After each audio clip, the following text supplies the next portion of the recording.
let's make some oven-baked pierogies you are going to love. They're so easy and so simple. I learned this recipe from my friend Amy in my Pampered Chef friend world, and now we cannot have them any other way. We love them. So full credit goes to Amy because this is so good, and thank you for sharing it. So now I'm sharing it with all of you guys as well. So let's get started. Okay, so first you need a really good pan. I am using the enamel cast iron skillet because it has a nice awesome lid, but you can use another piece, and you just need a piece of tin foil as well. So I love it because it retains the heat, cooks really well. Okay, so really simple and easy. I'm going to show you just how simple and easy. Then you won't ever want to cook another way again.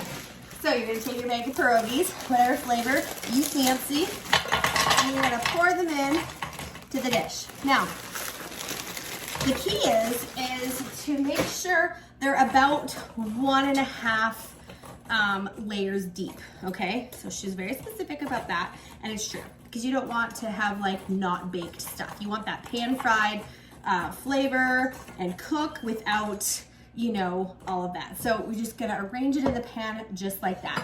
Now, I'm gonna add some things that we love in ours, and so I'm gonna add some onion and some bacon and some spices and some cheese.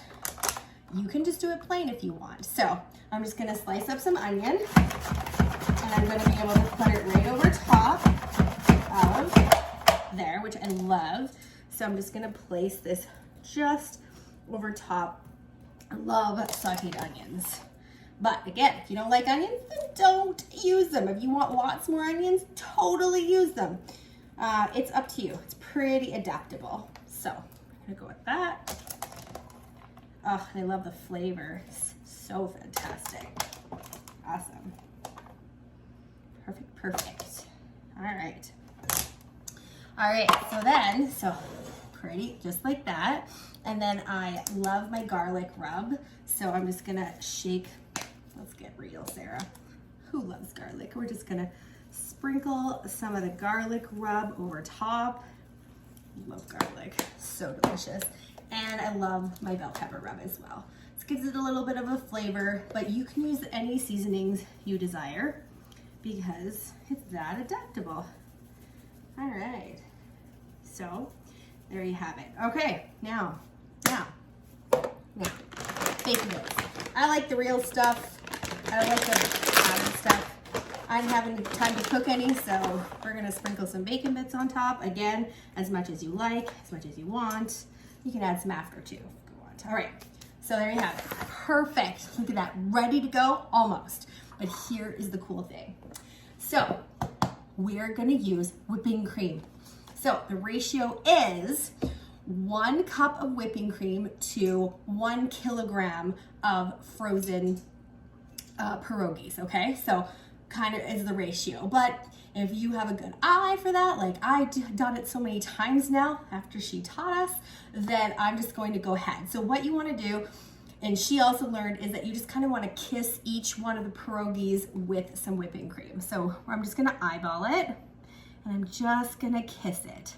So it's about 1 cup to 1 kilogram of it. You wanna make sure your oven is preheated to 425. You wanna preheat that oven as well. So I'm just gonna keep watching because you don't want it too much, but you also wanna make sure there's enough.